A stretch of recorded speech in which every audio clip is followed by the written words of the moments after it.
Gypsy Vampire Slayers from Kansas. Episode 2. The main street of Faith, Kansas is bathed in the tranquility of everyday life. Amidst this peaceful scene, Stephen walks alone.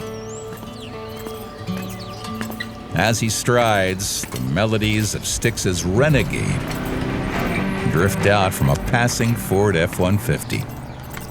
On his back is a hiker's backpack, full of the gear he just purchased from Albert's. He gazes up at the water tower, emblazoned with the words, Faith, Kansas, home of the saints. I ain't no saint.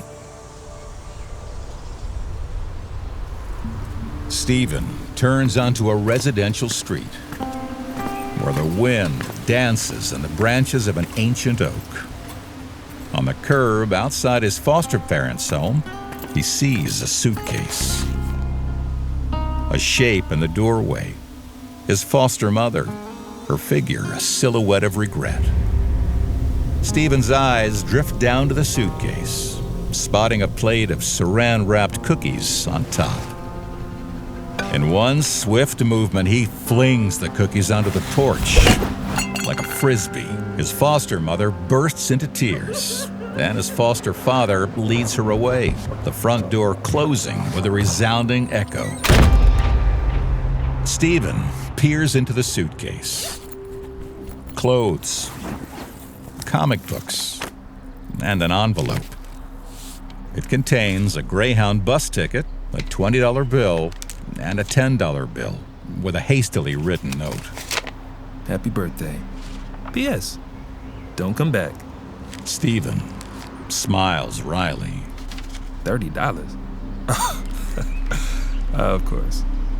Stephen's old life in Faith, Kansas continues to wind down as the mystery of the Gypsy Vampire Slayers from Kansas unfolds.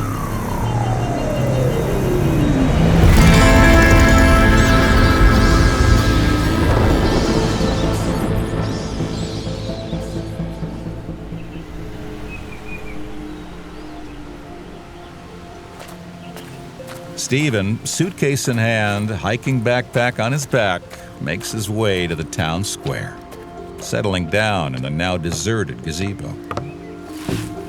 The sun begins to dip, casting long shadows on the street. Penelope's figure appears from across the street, her Doc Seward soda shop uniform catching the last rays of the day. She sits down next to Stephen, leans in, and places a soft kiss on his lips. I can't leave today. It's never gonna be a good time to go. Tonight is the Good Friday service. Dad's playing Peter at the Lord's Supper, and he wants the whole family there. Can you come? I may get struck by lightning if I go, but okay. For you. But then we leave tomorrow? Suddenly, Stephen looks over Penelope's shoulder.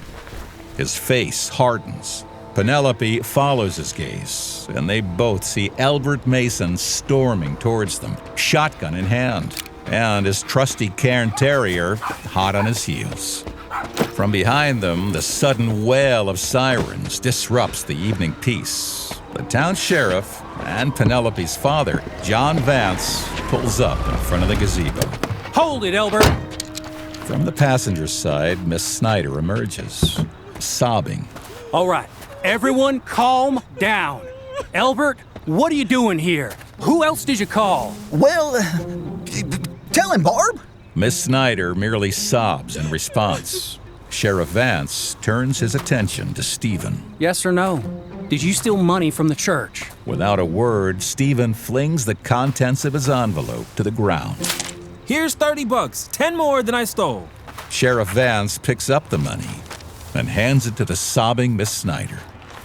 Then he addresses Stephen. Well, we also have some destruction of property, but I imagine a bit of woodworking will take care of that, son. I'm not your son.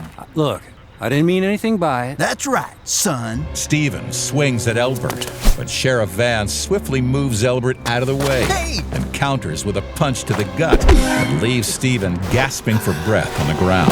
Dad! Penelope shouts at her father. Now get up. Today's your 18th birthday, so you're a man, and that entitles you to a cozy cell for robbery, destruction of property, and assault. Stephen gets to his feet, catching his breath. Or you can be my understudy at the Good Friday pageant this evening. It's your choice, sir. Sheriff Vance winks at the dumbfounded Stephen.